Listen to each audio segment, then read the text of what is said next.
Ladies and gentlemen, please welcome Suzy Loftus of TikTok and our esteemed panel.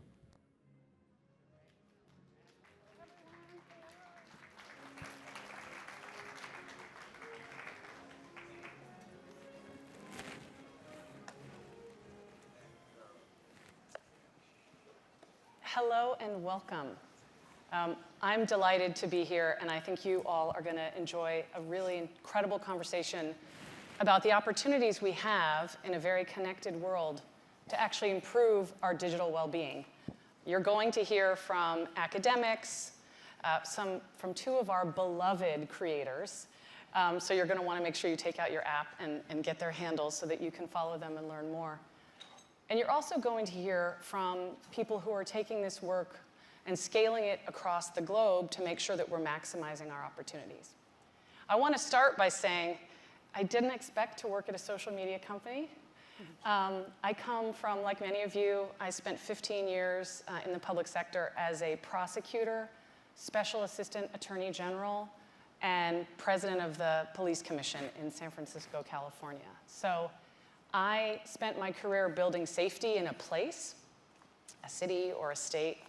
But the credential that's probably most relevant for me is that I'm a mother of 3 teenagers. Do you guys know that? Did I tell you? Yeah. I have 3 teenagers. It's very humbling, just in case anyone was curious about that.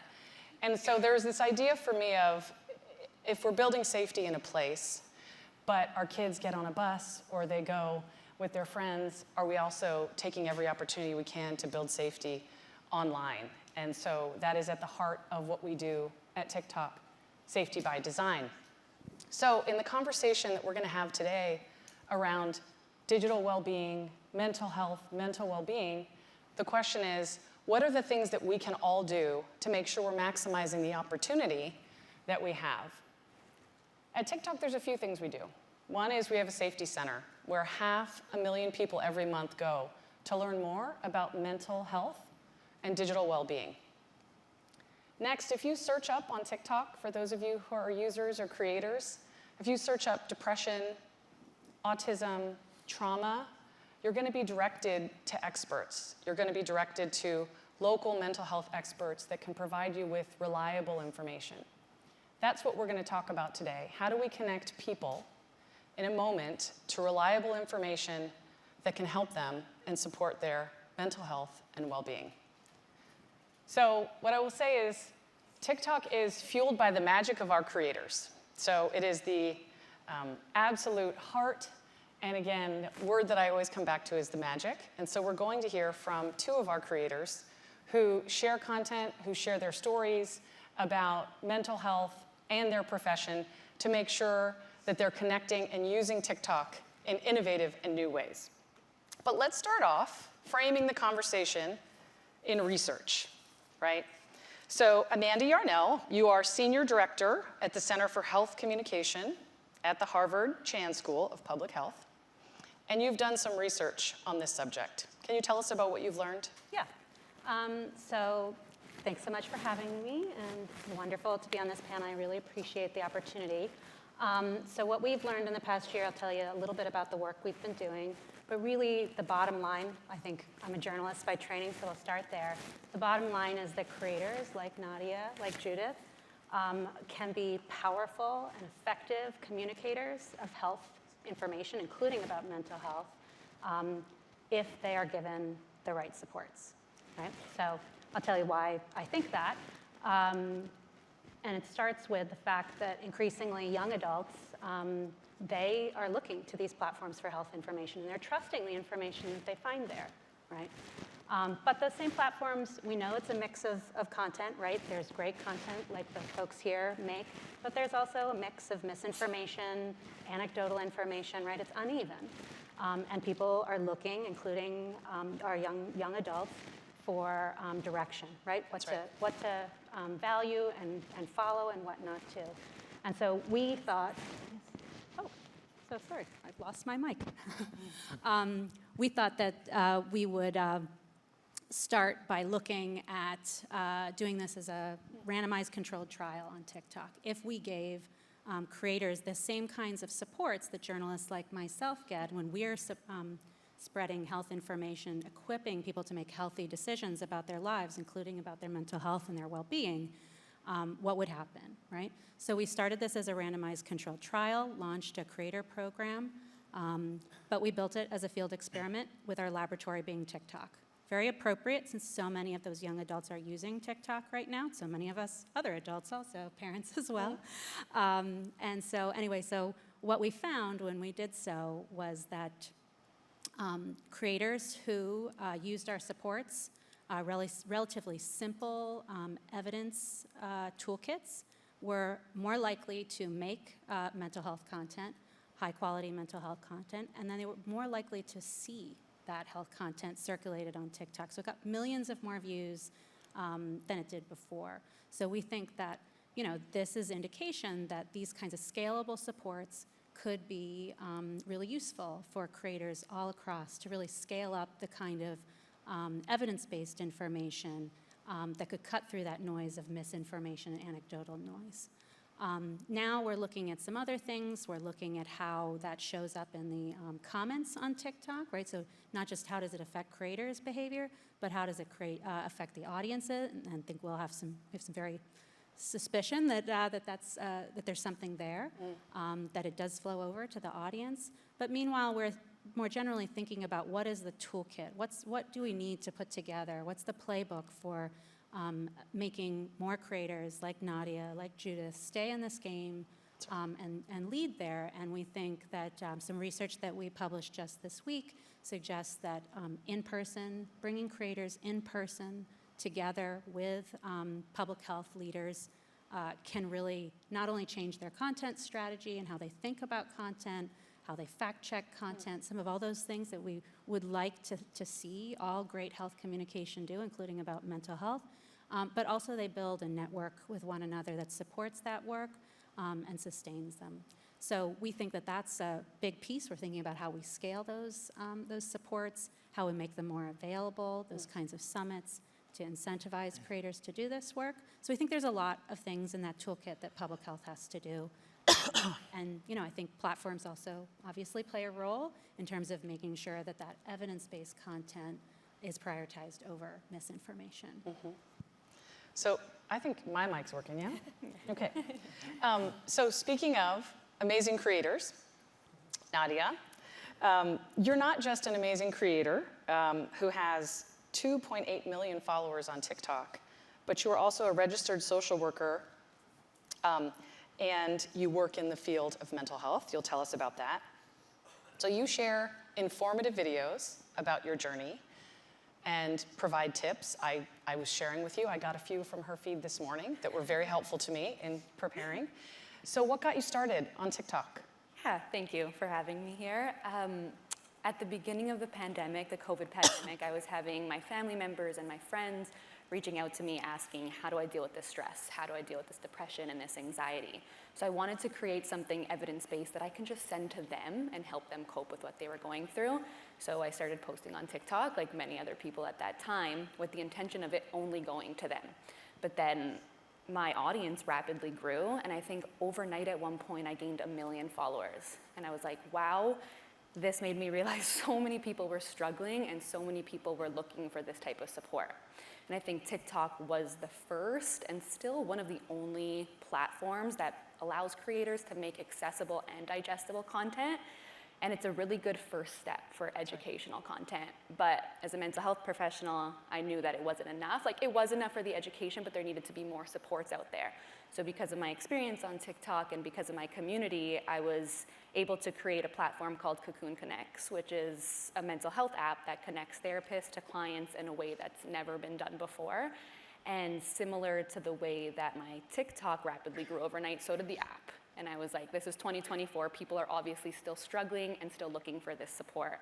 So I'm happy that as a creator, I had the opportunity to try to bridge that gap between the education I could provide on TikTok and between creating mental health professional support. And I see so many of my other colleagues and so many other mental health content creators, like Judith as well, doing the exact same thing. So I think TikTok gave us this opportunity to transform mental health and transform health by allowing us to provide education, listening to our audience, and then providing those supports to help whoever we can in the moment. And how have you found, sharing about mental health and talking about these issues as a creator is a vulnerable thing to do? How have you found it? It's a balance between being really challenging and really rewarding. I often talk about my own mental health. So I was diagnosed with ADHD, honestly, because of TikTok. I saw other mental health professionals talking about it, and I'm in this space, but it's not my specialty, it's not my niche. So when I was learning about it, it's like, oh, this is me. So I was 30 years old, I got diagnosed. So I see how helpful it is, and it's been such an incredible experience to also offer that to other people who went through similar things that I did. Yeah, and so Dr. Judith, I want to bring you in here because it sounds as though something you saw on TikTok made you curious about a diagnosis, and you went and pursued that with a mental health professional, which is, obviously what we want to have happen. So Dr. Judith, you're a psychiatrist, researcher, educator. You also yourself suffer from high-functioning depression and have over 365,000 followers on TikTok. You share such engaging content about mental health. Again, if you guys aren't following Dr. Judith, that's on your list of things to do. As someone who wears many hats here, can you speak about the benefits of mental health content, specifically as a practitioner and someone who wants to make sure patients are getting reliable information? Well, it's interesting because I taught doctors at NYU for the past 10 years how to give press interviews. So if you've ever seen a press interview at a hospital and people are using very long words and you're like, what are they talking about? I help doctors to speak plain language. But about 4 years ago, during the pandemic, they were saying, we need help with social media because that's where our patients are getting their information. And so I had to learn social media in order to teach it to these doctors. And as a researcher, social media has allowed me to translate very, very complex information into 60 seconds in an evidence-based way. And doctors need this. Healthcare providers need this. They just don't feel supported. And so it's important to give them the tools, let them know that they're not going to be sued if they say the wrong thing, that there are ways to cover yourself adequately, and that this is a powerful tool. Now, I started seeing in my research lab people who weren't meeting the criteria for major depressive disorder, but they were having symptoms like low energy, low concentration, anhedonia, which is a word that I think I brought back into the discussion. But they were having these symptoms that didn't meet criteria for depression, but something was off. So I made a video about it, what I was seeing in my lab. And that video was seen over 20 million times around the world. And that led me to start research in high-functioning depression, which is not yet recognized by the DSM-5. But a lot of people were saying, I don't feel right, I feel like something's off, but I'm functioning on the outside. So I think that this is a very powerful tool for getting more research funding, for reaching providers who need a sense of community, who may not necessarily feel supported within their institutions, but we're creating a community where they can turn to creators for help. That's how I met Nadia a couple of years ago. So we do need the support, we need the infrastructure, and it can be used for good. Now, that does not discount the bad parts of social media. I've seen that in my practice with people who are vulnerable, who are younger. So we do need to educate about the risks versus the benefits versus the alternatives, just like any other thing. So I think that it can be very powerful, but we need to know all of the parts of social media. And why did you choose to get started in this way on TikTok? Well, really, my students motivated me. They were like, we need to know how to do this. It's great that we know how to give a press conference, but the patients are coming in with videos and saying, I think I have this, I think I have that. So we do need people who actually study this. I've seen cases where there have been successes, there have been failures, I've had to bring in teams. We just know so much. But if doctors and healthcare providers don't feel empowered to use this very powerful tool, someone else is going to do it. So that's my pep rally to my students. Like, if you don't do it, someone else will. And they don't have the training that you do. So to that point, Andy, I'm going to bring you in here. So, you are the team lead of digital channels at the World Health Organization. Yes. So obviously, talk to us about how you all at the World Health Organization see social media and connectivity as a way to disseminate reliable health information. Yeah, thank you. The role of my team is to get more health messages, more guidance, more recommendations to more people so they can make better health decisions and ultimately, and this is important, live healthier lives. And I'll tell you about how an idea of mine started with a little story, and then I'll tell you about the project. I want to go back to May 2020. It was a very dark time in the world. Everyone was going into lockdowns and isolation. People were worried. COVID was spreading rapidly. We were losing loved ones. Large sporting events were being cancelled. It was a very dark time. And one of those dark nights, I was scrolling TikTok, which is my social media platform of preference. And I was following one of my favorite creators. And he said, "Oh, this is my last post. I'm getting too much hate, too many bullies. This is my last post. I'm closing my account tomorrow." And the next day he did. And I thought, I'm sitting here at WHO. There's surely something we can do to help these creators become a stronger force and also protect them, give them a safe space. So literally, I started DMing some of my creators that I was following. And I said, let's jump on a call. I got some of the social media platforms as well on the call. And we just said, listen, how can we move the needle in this space? How can we provide maybe capacity building to these people, help share, protect account, boost content, and all of these things, help each other in the comments section. And we started this project called Fides. Fides was the Roman goddess of truth, so we thought that was a pretty good name, and it's where we get the word bona fide from. Our plan was to bring these people together, and now we have 800 creators, all healthcare professionals, doctors, nurses, wonderful people like you two creators, who every week we send them information, we send them data, we send them the latest, what's top of mind at WHO on a global level, but also on regional and country levels. And we encourage them by saying, if this resonates with you, or if this resonates with your audience, create content. We just want to make their lives easier. So we have this other area of the work is that all these people suddenly running to us and saying, I have no social media presence. How do I do this? So we now have a whole capacity building program in the healthcare workforce where we are, like Dr. Judith was saying, teaching them the basics of social media, getting them onboarded, showing them how to get accounts created. And the tech industry, and TikTok especially last week, gave us a masterclass on the live and how to do a live, for example, are training these healthcare professionals to become bigger influencers in their own right.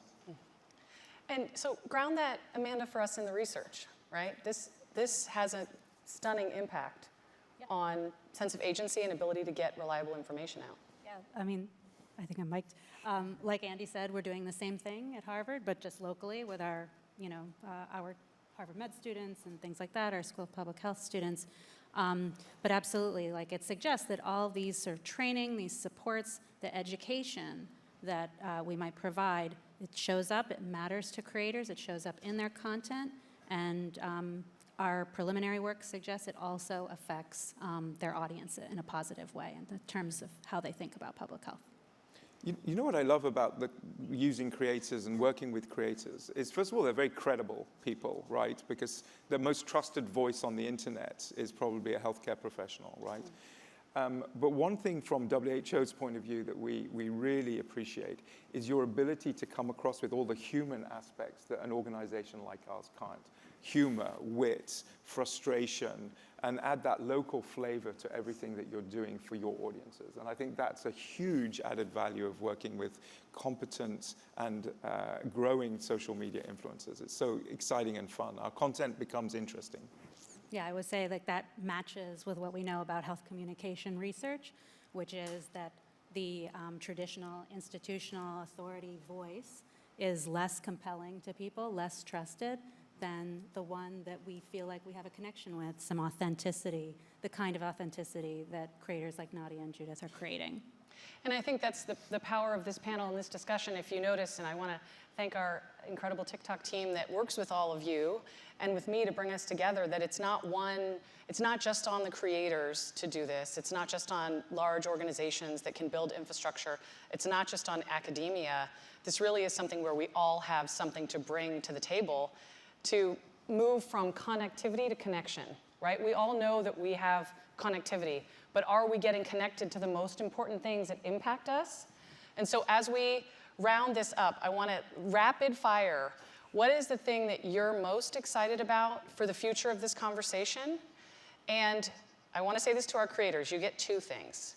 What would you say to someone who knows they have a contribution to make, but they're scared to start creating content?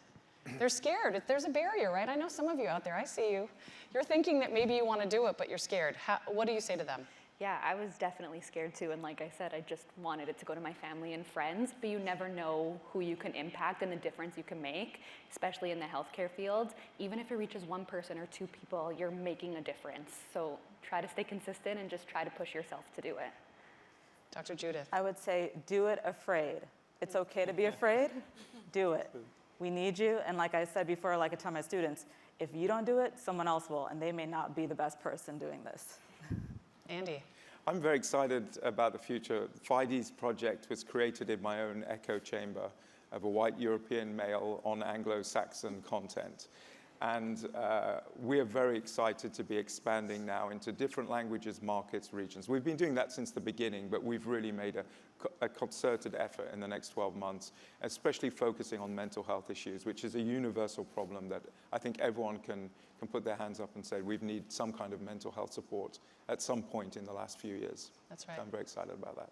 Yeah, and I'm excited, hopefully, to be back with you sometime next year to talk about, that audience data that we have coming out, to really look at what I think we know already is that creators like Nadia and Judith are touching people, and how exactly that's affecting individuals' health beliefs and behaviors, and how they make healthy choices, whether it's in mental health or another discipline. Because I think, as Andy and I both believe, right, mental health is just one part of health that creators could potentially, affect people's decisions. More to come. Obviously, what I want to offer to everyone is I don't think we can have a conversation about mental health and well-being without reminding everyone is busily running to all of your conferences and learning everything. Take a moment to take a breath, be good to each other. Before I stepped on stage, I told one of the amazing Concordia people that I was a little nervous, and this woman actually walked me through a breathing exercise. So we can help each other, meet us where we are, and we are so grateful for you joining us in this conversation. Thank you to our panel.